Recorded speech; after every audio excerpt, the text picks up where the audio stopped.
네, 오늘 기쁜 우리 교회, 저희 교회가 창립 3주년을 맞이합니다. 온 3년이 이렇게 지나갔습니다. 정말 하나님의 은혜입니다. 기쁜 때도 참 많았고요. 또한 또 힘들 때도 있었는데, 계속 기쁜 우리 교회는 기쁠 때가 더 많았던 것 같아요. 이러한 은혜 가운데에 우리 3주년을 맞이하였는데, 이제 우리가 이 과거뿐만이 아니라 이제 미래를 바라보면서 정말 하나님 앞에 기쁨이 더 되는 교회, 하나님께서 칭찬하시는 교회가 되면 얼마나 좋겠는가 하는 간절한 바람이 있습니다. 3년 동안 하나님께서 저희들 인도해 주셨는데요. 우리 현재의 모습이 그래도 과연 하나님한테 어떻게 비치고 있을까? 하나님은 우리를 바라보시면서 우리를 어떻게 평가하실까 하는 생각들을 또한 하게 됩니다. 우리 자신을 보게 되면은 정말 이 3년 동안 하나님의 그 축복 가운데서 하나하나 이렇게 이제 터를 다져가면서 이렇게 건강한 교회로 세워져 가고 있다라고 하는 생각 속에서 참 얼마나 감사한데, 그러나 그것으로 만족하지 아니하고 정말 하나님께서 이 시간 우리를 바라보면서 또 미래를 또 바라보면서 정말 하나님 앞에 영광이 되고 기쁨이 되는 정말 그런 교회가 되기를 간절히 소원하는 마음입니다. 이게 제 마음뿐만이 아니죠, 그죠? 예, 우리 성도님들의 모든 마음인 줄 압니다.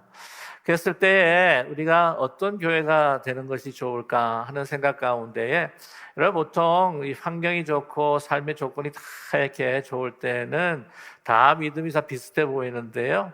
열악한 가운데에 또한 핍박과 박해가 있을 때에 하나님 앞에 순전하게 드려지는 그 교회가 참으로 아름답고 좋은 교회가 아니겠습니까? 그래서 살펴보면서 요한계시록의 이제 7교회를 또 보게 되었습니다. 요한계시록에 나타난 그 7교회 가운데서요, 예수님께서 책망하지 않은 두 교회가 있습니다. 한 교회가 서머나 교회고 또한 다른 교회가 바로 빌라델비아 교회입니다. 두 교회를 다 함께 나눌 수는 좀 힘들겠고요. 오늘은 제가 이름이 참 아름다워서 함께 나누기로 하는 빌라델비아 교회. 빌라델비아라고 하는 그 이름이라고 하는 것은 여러분 아시겠지만 바로 형제 사랑의 교회다라고 이렇게 이야기할 수가 있습니다. 그래서 여러분 잘 아시는 이제 동부에 있는 그 빌라델비아라고 하는 도시가 있잖아요, 그죠? 그래서 그들은 항상 이야기가 City of the Brotherly Love 그렇게 이야기를 하지 않습니까? 아마 이 요한계시록에서 나오는 빌라델비아 도시의 이름을 따서 아마 그들도 그의 도시의 이름으로 삼았던 것 같습니다. 이 요한계시록에 나타난 이 두 교회 가운데에 책망받지 않는 이 빌라델비아 교회, 과연 그들의 삶의 모습 또한 믿음의 생활과 교회의 모습이 어떠했는가 여러분과 함께 같이 살펴보기를 원합니다. 이 아름다운 모습을 통해서 보면은 이 각 처마다 특별히 우리 한인 교회들 가운데서 지역이 다른데도 불구하고 빌라델비아라고 하는 이름 교회가 많습니다. 그죠? LA에도 이제 빌라델비아 교회가 있다고 하는 걸 제가 알고 있고요. 저도요 토론토에 있을 때에 영어 목회를 하면서 토론토 빌라델비아 장로교회에서 제가 목회를 또 한 적이 있습니다. 이 빌라델비아라고 하는 그 이름 따라서 정말 아름다운 그러한 귀한 교회였다라고 생각을 합니다. 이 빌라델비아라고 하는 도시를 잠깐 먼저 살펴보게 되면은요, 주전 189년에 세워진 도시입니다. 그래서 그 예언계시록에 나타나 있는 그 7개 도시 가운데서 가장 역사가 짧은 도시다 그렇게 이야기를 하고 있는데, 그러나 그 영향력이라고 하는 것은요 아주 대단했습니다. 왜냐하면은 그 빌라델비아 도시를 중심으로 해서 이제 그 소아시아 지역들을 이제 헬라화했습니다. 그 헬라 언어와 헬라 문화를 이제 전하기를 시작했는데요. 거기에 보면은 리디아라고 하는 나라, 그다음에 프리기아라고 하는 나라가 이제 그 왕국이 소아시아에서 존재했었는데, 이 필라델피아를 통해서 헬라 문화와 헬라어를 전하면서 완전히 헬라화 시켰습니다. 그게 이제 주 한 19년 정도가 되었는데, 그렇게 저희가 짐작하는 것은 이 빌라델비아를 통하여서 이 도시와 이 교회를 통해서 아마 이 소아시아가 더욱더 이 말씀이 흥왕해지고 또한 이 전도의 사역이 활발하지 않았는가 하는 추측도 하게 됩니다. 예수님께서 그들을 칭찬하십니다. 이 칭찬을 받는 이 그 빌라델피아 교회, 이 왜 이렇게 칭찬을 받을 수밖에 없는가 하는 것들을 또 한번 살펴보길 원하는데요. 이 교회가 그 예수님한테 이제 칭찬을 받을 때 그 예수님께서 이 나타나신 모습, 그 사도 요한이 그 묘사하는 그 예수님 모습이 다른 교회들과는 좀 특이합니다. 뭐냐면은 오늘 말씀 가운데에 무슨 열쇠를 가지셨다고요? 다윗의 열쇠를 가지시고 그 문을 닫으면 열면 닫을 자가 없고 닫으면 열 자가 없다라고 하는 것으로 말씀해 주고 계십니다. 뿐만이 아니라 그 말씀을 보게 되면은요, 너희 앞에 오늘 이 문을 어떻게 해요? 활짝 열어놓았다라고 이렇게 말씀을 하고 있습니다. 여러분, 이게 인생의 문이 열린다라고 하는 만큼 축복이 없습니다. 그렇지 않습니까? 내 인생의 문이 닫혔다라고 하는 것은 그 아주 협소한 공간에 갇혀 있는 정말 답답하고 앞이 잘 보이지 않고 절망스러운 인생을 묘사할 때에 바로 문이 닫힌 인생이다. 닫힌 문 같은 인생이라고 그렇게 이야기하지 않습니까? 그러나 예수님께서 말씀하실 때 그들에게 축복할 때요, 문이 활짝 열려 있다는 거예요. 그냥 뭐 사방팔통으로 그냥 환하게 나갈 수 있도록 이렇게 문이 활짝 열려 있다. 그 문을 닫을 사람이 없다. 이 문은 어떤 문일까 우리가 생각해 보게 되면 하나님의 세계로 들어가는, 하나님의 그 부르심을 따라 주님 앞에 나아가는 문, 영생의 문, 또 하나님께서 나에게 능력을 나타낼 수 있도록 그 인생을 열어주시는 그러한 문이 아닐까, 그렇게 저는 그렇게 생각을 합니다. 자, 우리가 좀 더 이렇게 살펴보기를 원하는데요. 그런데 이 문을 활짝 열었다. 어떤 열쇠를 가지고? 다윗의 열쇠를 가지고 이 문을 열었다라고 이렇게 말씀을 하고 있습니다. 왜 이 열쇠라는 이야기를 하시고 이 문을 열었다고 하는 이야기를 하실까? 그것은 당시에 이 빌라델피아가 가지고 있는 지역적 특성 때문에 그렇습니다. 뭐냐면 이 로마에서부터 이 소아시아로 들어갈 때에 그 관문이 되는 도시가 바로 빌라델피아입니다. 그래서 이 빌라델피아 도시를 통해서 이제 사방팔통으로 다른 도시로 이제 가게 된다고 하는 것이죠. 그래서 이 빌라델피아라고 하는 것이 하나의 모든 사람들이 이 소아시아와 로마를 들락날락 할 수 있는 하나의 관문과 같은 도시, 그래서 시티 오브 게이트라고 그렇게 이야기하고 있습니다. 그래서 이 시티 오브 게이트라고 하는 특성을 살피시면서 많은 사람들에게 그들이 지금 그 빌라델피아 성도들이 당하고 있는 그 고난 가운데 이게 고난이 아니라 내가 너희와 함께 하면서 이 인생의 문, 너희들의 그 삶의 문, 하나님의 세계로 들어가는 문을 활짝 열어놓았다라고 하는 것을 말씀해 주고 있어요. 이 빌라델피아 성도들이 당하고 있는 고난이 두 가지로 요약이 될 수가 있는데, 한 가지는 유대 공동체에서부터 오는 핍박과 환란이었습니다.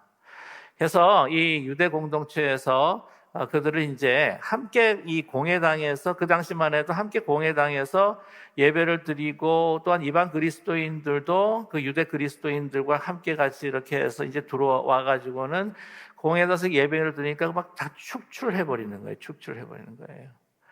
그러면서 예수 그리스도는 너는 메시아가 아니다, 그리스도가 아니다, 너희들 잘못 믿고 있다라고 이렇게 막 구박을 하면서 핍박을 주게 됩니다. 그리고 그들이 터전으로 삼았던 유대 공동체에서 이렇게 나가게 된다고 하는 것은요, 삶의 터전을, 삶의 그 생계를 잊어버릴 수도 있는, 상실해버릴 수도 있는 어려움에 처할 수가 있습니다. 그 어려움을 당하고 있다고 하는 것이죠.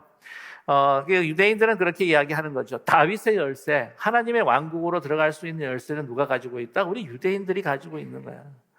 율법을 따라서 살아가는 우리 유대인들이 가지고 있는 것이 바로 다윗의 열쇠요, 또한 하나님의 왕국으로 들어가는 열쇠다. 이랬을 때에 예수님께서 말씀한 그게 아니라는 거죠. 그 다윗의 열쇠는 누가 가지고 있는가? 바로 나, 예수 그리스도께서 이 모든 이 믿음과 구원의 완성에 바로 정말 열쇠와 해답이라고 하는 것을 말씀하시면서 그 문을 활짝 열어놨다고 하는 것이죠. 오늘 다윗의 열쇠와 문을 연다고 하는 오늘 말씀은요, 우리가 어떤 사건을 우리가 연상할 수가 있느냐면 이사야 22장을 보게 되면은 그때 당시 이제 히스기야 왕 때입니다. 히스기야 왕 때 그 국고를 담당하고 왕궁의 문을 열고 닫고 하는 그 키를 가지고 있었다는 사람이 셈나라고 하는 사람이 있어요. 그러나 자기가 가지고 있는 그 키를 가지고 자기의 유익을 위해서, 자기의 영광을 위해서 사용을 합니다. 그것에 대해서 하나님께서 진노를 하셨어요. 그래서 이제 하나님께서 심판의 말씀을 하시는데, 이제 셈나는 더 이상 그 자리에서 있을 수 없도록 내쫓으시고, 거기에 여호와김, 그분 이제 왕은 아니에요. 여호와김이라고 하는 사람을 그곳에 두시면서 그에게 열쇠를 맡기면서 이런 말씀을 하십니다. 너희가 갖고 있는 이 열쇠로 이 문을 열면은 닫을 자가 없고 닫으면은 열 자가 없을 것이다라고 이렇게 하나님께서 말씀하셔요. 그러니까 이것은 뭐냐면 이 다윗의 왕국, 그러니까 하나님의 그 메시아의 나라로 들어갈 수 있는 그 키는, 한마디로 말씀을 드리면 유대 사람들이 아니라, 율법을 통해서가 아니라 무엇을 통해서? 바로 예수 그리스도를 통해서 들어갈 수 있기에, 너희들 예수님의 말씀을 따르고 믿고 순종하는 너희들이 정말 하나님의 나라, 하나님의 왕국, 하나님의 영원한 세계로 들어갈 수 있는 자들이다, 그러한 성도들이다 라고 이렇게 확신시켜 주고 계신 겁니다. 너희들이 맞다는 거죠. 너희들이 옳다는 겁니다. 잘하고 있다는 거예요. 잘하고 있다. 그러니 계속해서 그 믿음 생활을 지키면서 나아가라. 저는 기쁜 우리 교회가 이런 말씀을 듣기를 간절히 소망합니다. 그래서 또 한 가지의 또 박해가 있을 게 뭐냐면요, 말씀드렸다시피 빌라델피아라고 하는 도시는요, 관분의 도시입니다. 시티 오브 게이트입니다. 그래서 그 당시에 왔을 때에 이 빌라델피아에는요, 또 여러 가지 우상이 있어요. 이제 한때 그 지진으로 인하여 가지고 이 빌라델피아뿐만 아니라 많은 그 도시들이, 주위에 있는 도시들이 그냥 다 무너져 버렸어요. 재건하기가 힘들어 가지고는 로마 정부에다가 이렇게 요청을 해 가지고 로마 정부가 다 세워줍니다. 그렇기 때문에 너무나 고마워가지고 거기에 막 황제 숭배가 아주 대단했어요. 뿐만이 아니라 로마 신들을 섬기는 신전들이 많았습니다. 그때 화산재로 인해서 그 토양으로, 아주 풍성한 그 영양분이 많은 토양으로 해가지고 거기에 뭐가 잘 되냐면은요, 포도 농사가 잘 돼가지고요, 포도 농사가 잘 되면은 뭐가 주로 나옵니까? 와인술, 포도주가 많이 나와요. 그러니까 막 포도주 먹고 취하면서 그냥 로마의 신을 섬기는데, 그 신 중에 하나가 그 그리스 그 신화에 보게 되면은 디오니소스라고 하는 그 신이 있는데, 로마의 신으로 오게 되면은 그 바쿠스라고 하는 신이 있습니다. 여러분 아시죠? 바카스. 네, 많이 드셨나요? 네. 근데 또 하나의 중요한 신이 있는 게, 말씀드렸다시피 그 시티 오브 게이트이기 때문에 문의 신이 있습니다. The God of Door. 그게 누구냐면 야누스입니다. 여러분 야누스라고 하는 신을 들어보셨습니까? 제가 좀 영상을 보여드리면 좋겠는데 너무 잘 아실 거예요. 얼굴이 두 개입니다. 머리는 하나인데. 그래서 어떤 야누스 하면은 그냥 이 얼굴 하나에다가 반쪽은 다른 사람, 또 반쪽은 또 다른 사람을 생각, 그게 아니라 앞에 얼굴이 있고 뒤에 얼굴이 있는 거예요. 그래서 이 신은요, 모든 통과하는 과정, 이게 공간뿐만 아니라 시간뿐만 아니라 사람에 대해서 모든 것을 중재하는 역할이 있는 거예요. 그 문으로 보게 되면은 들어오는 사람도 보고 어떻게 나가는 사람도 봅니다. 시간을 볼 때는요, 오는 시간, 과거의 시간, 미래의 시간을 보는 거예요. 그래서 여러분 아시겠지만은 이 그 1년에 시작하는 첫째 달을 뭐라 그럽니까? January, 1월이죠. 야누스에서부터 따온 거예요. 그래서 뿐만 아니라 이 사람을 중개해서 관계하는 사람이 바로 이 미디에이터라고 그러죠. 중재자. 그래서 신과 신을 갖다가 뭔가 분쟁이 있었을 때 이 신과 신을 갖다가 연결해주고, 또한 이게 화합하게 해주는 신이 누구냐면은 이 야누스입니다. 그래서 로마에서 신 가운데서는요, 정말 신 중에 신이 누구냐 그러면 야누스라고 그렇게 이야기를 해요. 근데 거기에 많은 신전들, 야누스의 신전이 있어서 그 신전에다가 절을 하고 해야지 이 통과 의례를 거칠 수가 있었던 거죠. 뿐만이 아닙니다. 이 다른 신에게 기도를 할 때에 누구를 통해서 기도를 하냐면, 누구를 통해서 하겠어요? 중재자가 야누스니까 야누스의 이름으로 기도를 하는 거예요. 기분이 꼭 이상하죠? 예수님의 이름을 통해서 하는 것처럼. 야누스의 이름을 통해서 하게 됩니다. 그러니까 야누스라고 하는 그 신의 그 영향력이라고 하는 것이 대단한 거죠. 보면 우리 세상 살면서도 그렇습니다. 요즘 아무리 실력 그러지만은요, 뭐 한국 같은 경우에도 그렇고, 여기서도 그렇고요. 이게 사람 아는 거, 연결해주는 사람을 아는 게 얼마나 사실 되게 중요한지 몰라요. 그래가지고 한국 같은 경우에는 뭐 나가지도 않던 뭐 동창회도 그냥 갑자기 막 나가고 말이에요. 사람 어떻게 좀 연결시켜 볼까 싶어서. 그래서 그러지 않습니까? 돈도 중요하지만 뭐 세상을 살아가면 뭐가 중요하다? 뭐 백이 중요하다 그러나요? 요즘도 백이라고 그렇게 이야기하는 분도 있더라고요. 그래서 이러한 그 신전 야누스에게 절하고 해야 상인 종합도 들어가고 공인 종합도 들어가고 하는 경제적인 이득을 얻게 되는데, 그것을 안 하게 되면은 예수 그리스도의 이름을 버릴 수 없고 배반할 수 없어서 그 앞에 머리를 조아리지 않으면, 무릎을 꿇지 않으면 경제적인 어려움을 당할 수밖에 없습니다. 그 어려운 상황 속에서 교회가 참 힘든 거예요. 그럼에도 불구하고 예수님께서 뭐라고 말씀하십니까? 너희들 잘하고 있다는 거예요. 힘들지, 어렵지, 그러나 너희들 잘하고 있어. 그러면서 뭐라고 칭찬을 하시냐면요, 말씀 오실 때에 오늘 8절의 하반절의 말씀에 보면은 내가 내 행위를 아노니 내가 작은 능력을 가지고서도 내 말을 지키며 내 이름을 배반하지 아니하였도다. 작은 능력임에도 불구하고, 작은 능력이라고 얘기했을 때에 이것은 어떤 의미를 담고 있냐면은 교회 사이즈도 작은 거예요. 숫자도 많지도 않고, 다른 뭐 4대 교회나 다른 교회에 비하면은 뭐 그냥 물질적으로 풍성하고 막 재정이 막 넘치고 막 이런 교회가 아니라, 예수의 이름을 따르기 때문에 그런지 모르겠지만 여러 가지로 힘든 거예요. 작은 교회입니다. 숫자가 많지 않아요. 그럼에도 불구하고 이 빌라델피아 교회는 예수님에게 칭찬받은 교회예요. 약속의 말씀을 부여받은 교회예요. 또한 그들을 통해서 정말 새로운 새 예루살렘의 성전이 올 때에 그 야긴과 보아스라고 하는 내게 능력이 있도다, 내가 너를 통하여 일하겠다고 하는 기둥과 같은 교회라고 하는 것을 말씀해 주고 있다고 하는 사실입니다.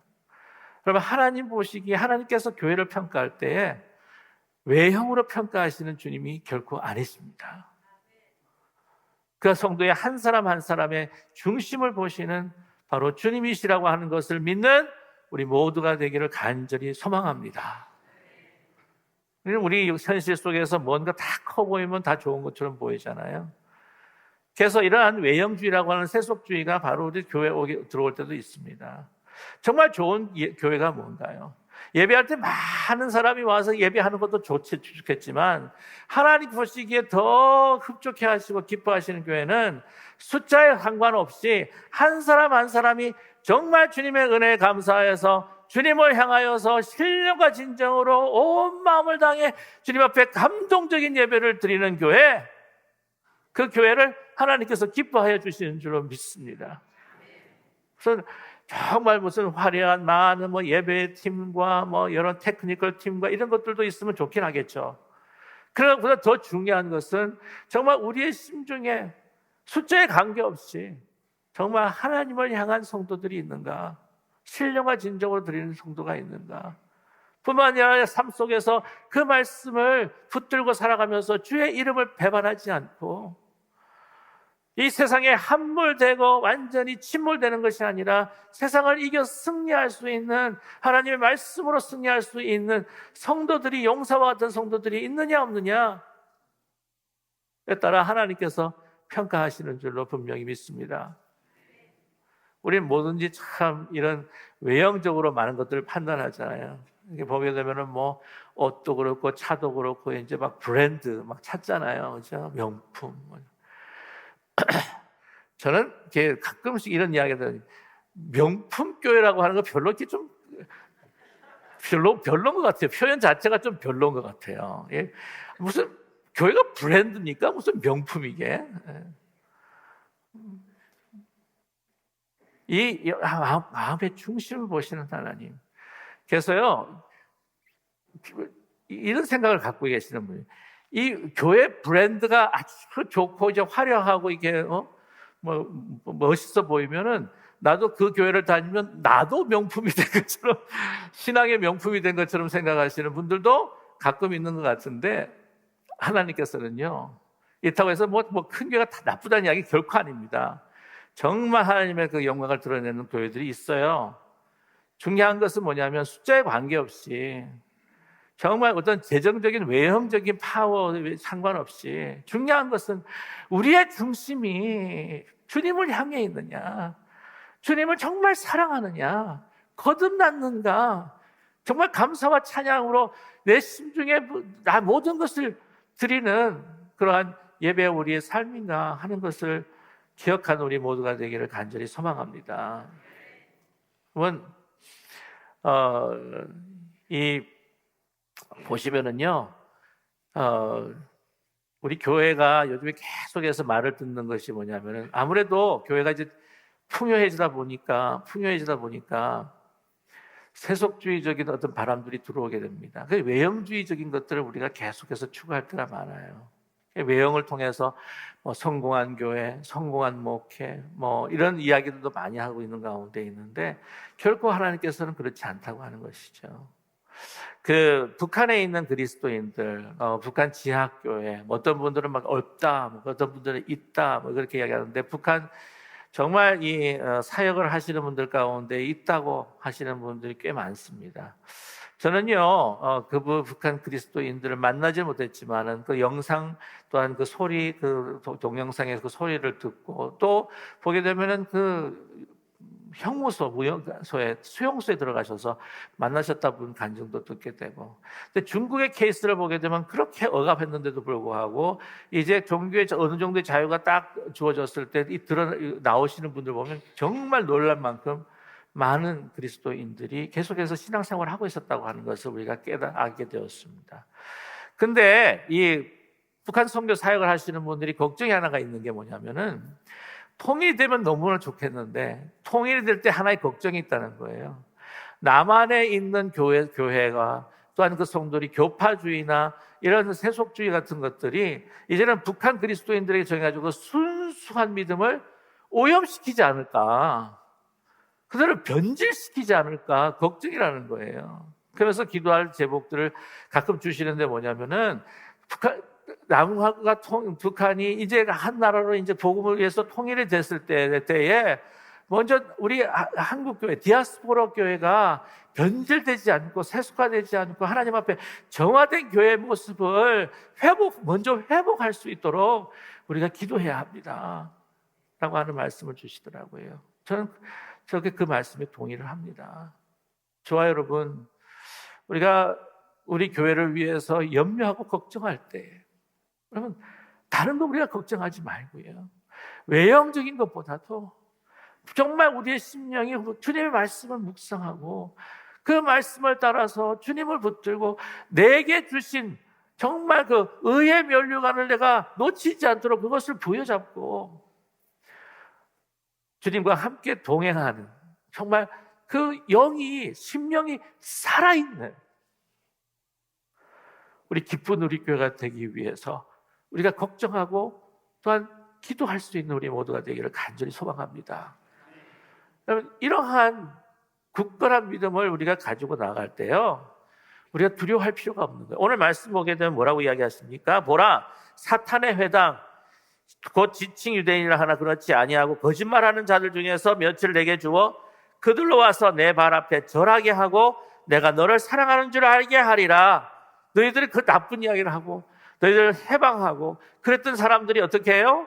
결국에는 너희들 앞에 와서 무릎을 꿇고 하나님을 경배할 때 너희들이 얼마나 내가 사랑하는가를 그들에게 보일 것이다. 저는 그런 기쁜 우리 교회가 되기를 간절히 원합니다. 역사가 또한 증거하고 있지 않아요. 로마 시대 때 여러분 보면요, 이 정말 복음의 꽃이 필 때가 그 카타콤에서 및 지하 동굴에서 주님 앞에 예배 드릴 때 그때 진정한 순수한 그 신앙의 복음이 꽃을 피웠다는 거잖아요. 그 어떻게 됐습니까? 로마의 제국이, 로마의 황제가 예수 그리스도 앞에 그 무릎을 꿇고 그 발 아래 조아리지 않았습니까? 역사적인 사실란 말이에요. 역사적인 것뿐만 아니라 예수 그리스도께서 재림하실 때에 우리 깊은 우리교를 향하여서 착하고 충성된 교회라고 하면서 모든 세상 사람들이 여호와의 영광이 깊은 우리교회에 비칠 때에 깊은 우리교회를 통해 하나님 앞에 무릎 꿇는 역사가 있기를 간절히 소망합니다. 혹시 정경주 사모님이라고 하는 분을 여러분께서 아시는지 모르겠지만은 그분의 책으로 좀 유명하신 분이 있습니다. 하나님이 하셨어요라고 하는 책이 있어요. 저희 아마 도서관에도 아마 있지 않는가 생각이 드는데, 근데 그분이 젊었을 때에 그 대한항공에서 이제 국제선 승무원으로 일한 적이 있었다고 합니다. 이제 김포공항으로 이제 돌아오는 그 길에 이제 일본 항공에서 갑자기 길에 방송이 들린 거예요. 여러분 지금 빨리 안전벨트를 매달라고. 지금 오른쪽에 있는 제트 엔진에 불이 난 거예요.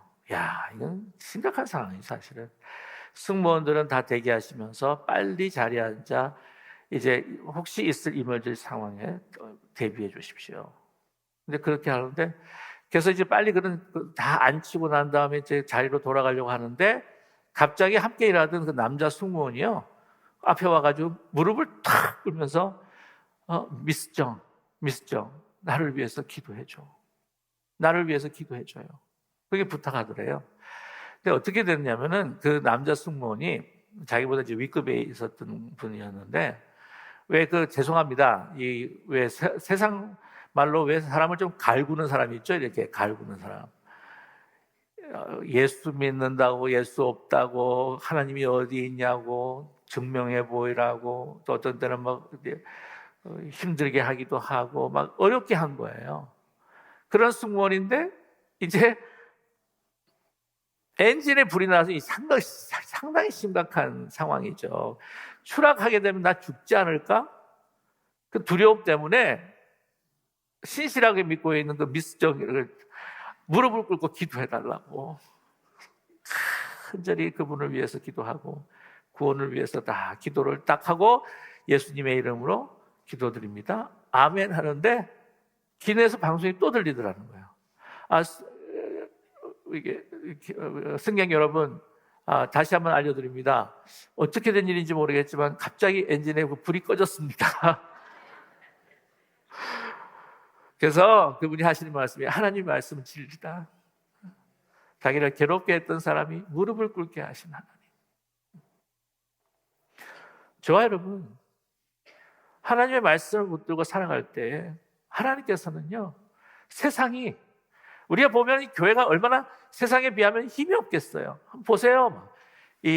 막 유대인 축출했던 유대인들의 공회당도 이 필라델피아 교회보다 아마 컸을 거예요.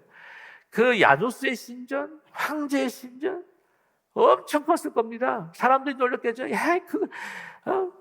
너희들이 그 예수 몇 명 모아가지고 이렇게 예배드리, 그게 뭐냐고. 얼마나 놀림감을 당했겠어요. 그러나 결국에는 그 황제도 주님 앞에 무릎을 꿇지 않았습니다. 저와 여러분, 정말 세상이 무릎을 꿇고 하나님께서 예수 그리스도에 주신 그 다윗의 열쇠로 활절적인 문으로 그 잃어버린 영혼들이 우리 교회에 들어와 주님 앞에 무릎 꿇고 하나님 앞에 경배와 찬양을 드리는 하나님의 나라의 기둥과 같은 우리 기쁜 누리교회가 되시기를 주님의 이름으로 간절히 축원합니다. 기도하겠습니다.